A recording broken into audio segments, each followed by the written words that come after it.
धर्म स्नेही भवात्माओं, जिस प्रसंग को लेकर के आज हम यहाँ विनयांजलि, श्रद्धांजलि, प्रणामांजलि आदि आदि करने के लिए यहाँ उपस्थित हुए हैं, उनके बारे में आप लोगों ने बहुत कुछ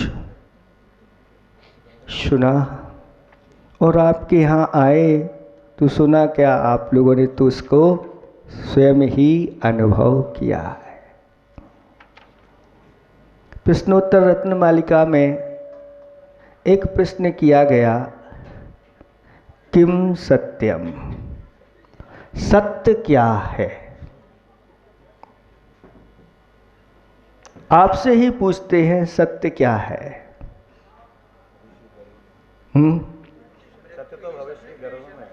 सत्य तो इनके कह रहे भविष्य के घर में इनको पता ही नहीं है ना। और मृत्यु ही वो कह रहे सत्य है।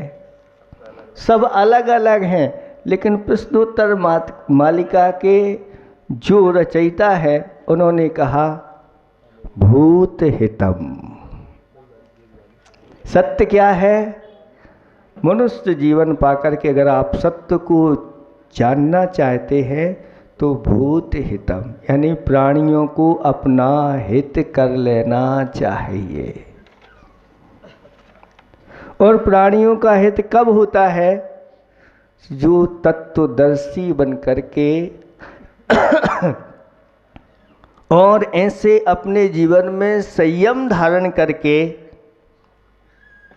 अपना हित तो करते ही हैं, लेकिन ऐसे महान आत्माएं जहाँ जहाँ जाती हैं और अन्य प्राणियों का भी हित करती चली जाती है। ऐसे ही पूज्य महाराज प्रशांत सागर जी महाराज थे, जिन्होंने गुरु के चरणों में अपने आप को समर्पित करके ऐसे संयम को धारण किया।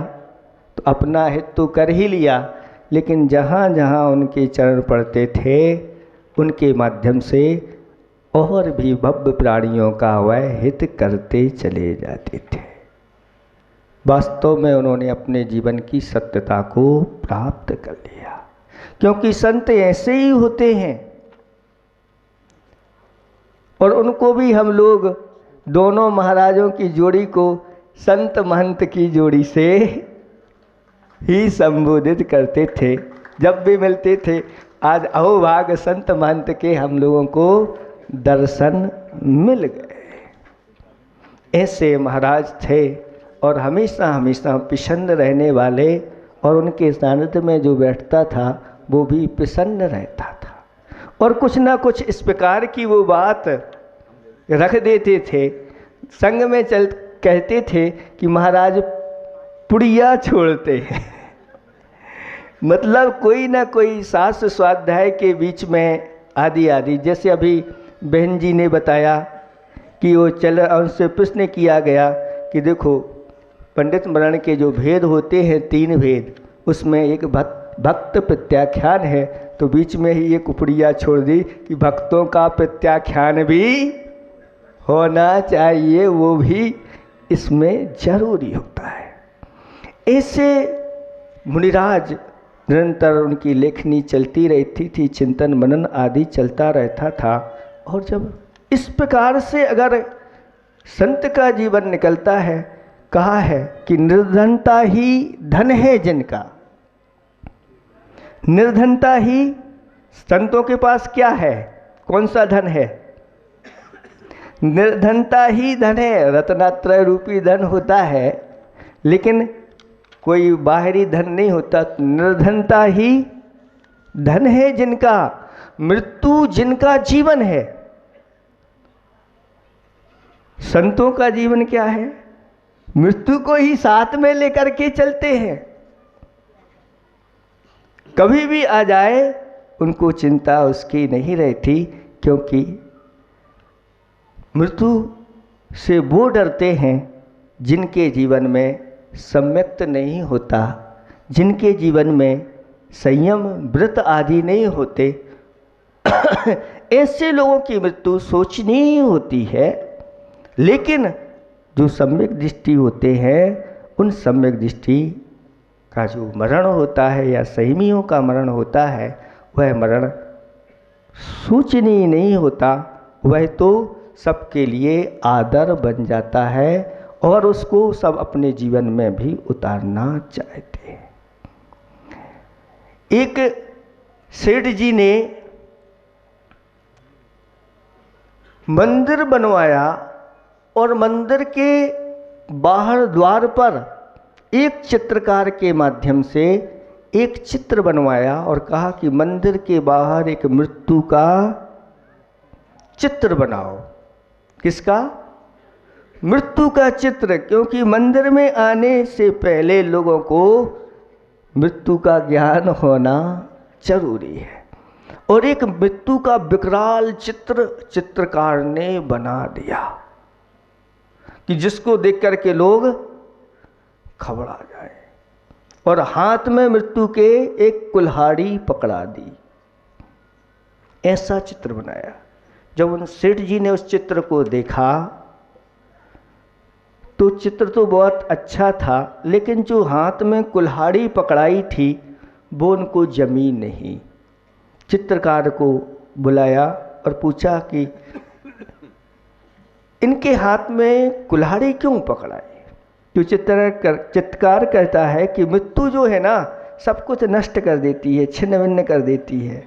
गुरुदेव ने समाधि के प्रसंग को लेकर एक बार कहा था कि मुनि जैसे ही दीक्षा लेता है, उसको दीक्षा के साथ ही समाधि की तैयारी प्रारंभ कर देना चाहिए। क्योंकि मनुष्य और तिर्यंचों की अकाल मरण होने में कोई बाधा नहीं हो सकता और नहीं भी हो सकता। देव और नारकियों का अकाल मरण नहीं होता, पर मनुष्यों का अकाल मरण और तिर्यंचों का तो हो सकता है। तो आचार्य महाराज ने कहा था, जिस तरह मिलिट्री में वह सैनिक प्रत्येक दिन तालीम करता है, अभ्यास करता है कि हमारा अभ्यास वह छूट नहीं जाए, जिस कार्य को हमें नियुक्त किया है उस कार्य में हम लगे रहे। इसी तरह मुनि जैसे ही दीक्षा लेता है, वो समाधि के लिए हमेशा तैयार रहता है। इसलिए तैयार रहता है कि हमारा संयम के साथ ही मरण हो।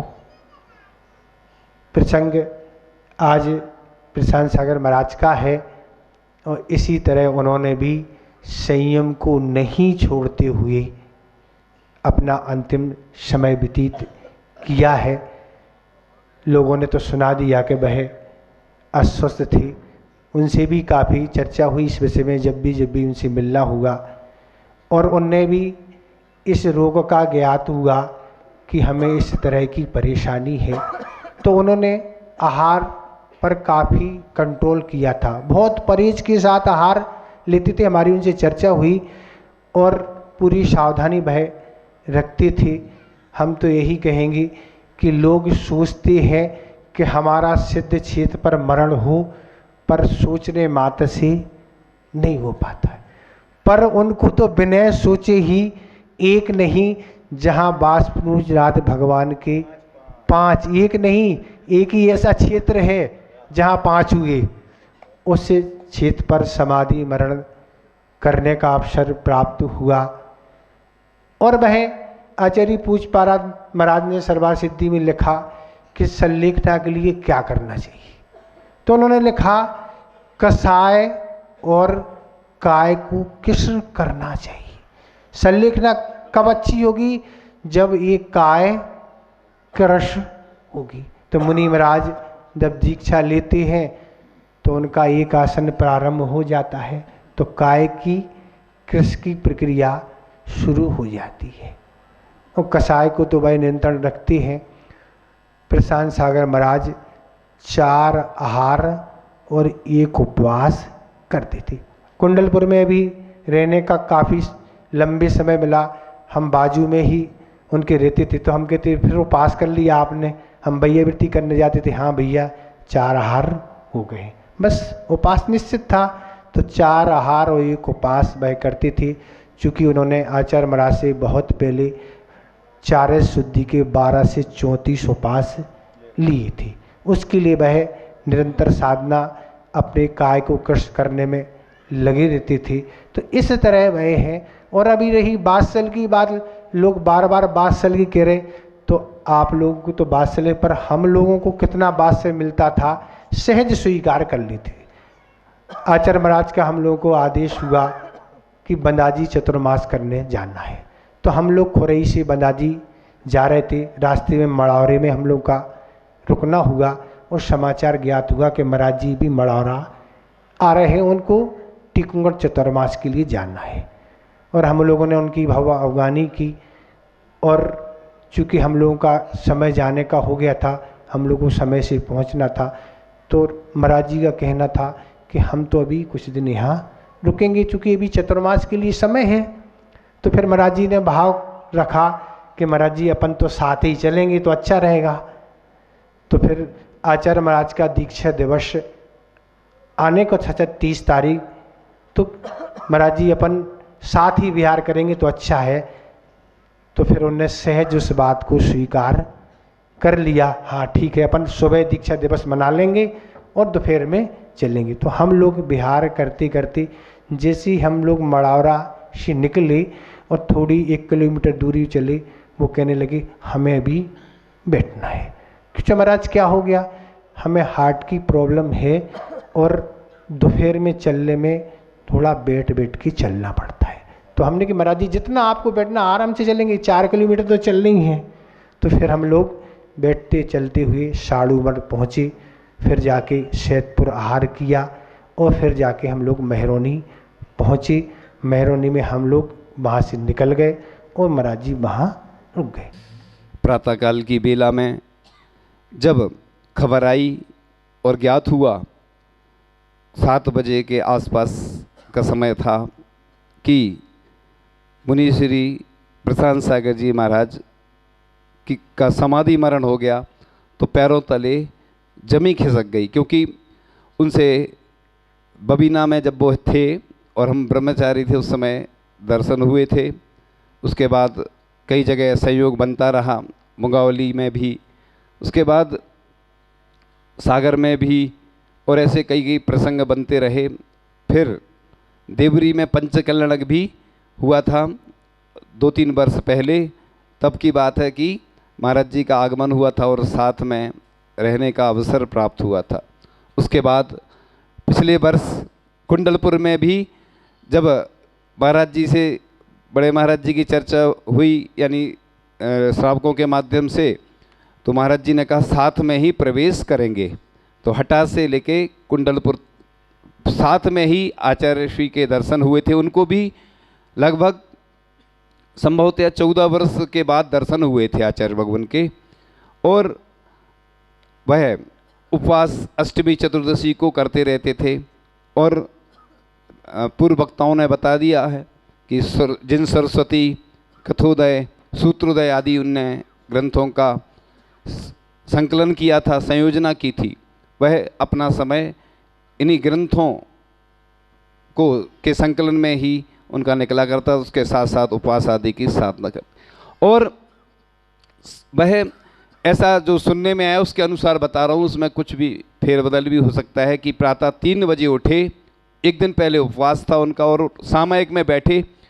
तो चूँकि ठंड का समय था, उधर ठंड भी बहुत अधिक रहती थी, और सामयिक करते करते जब सुबह देखा गया, आचार भक्ति के लिए बुलाया, तो बस देखा कि उनकी जो नाड़ी थी वह गायब थी। फिर और लोगों को बुला के पूछताछ की गई।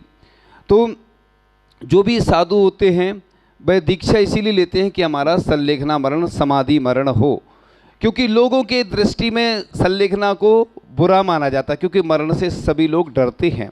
लेकिन जैन दर्शन कहता है कि मृत्यु को महोत्सव मनाओ।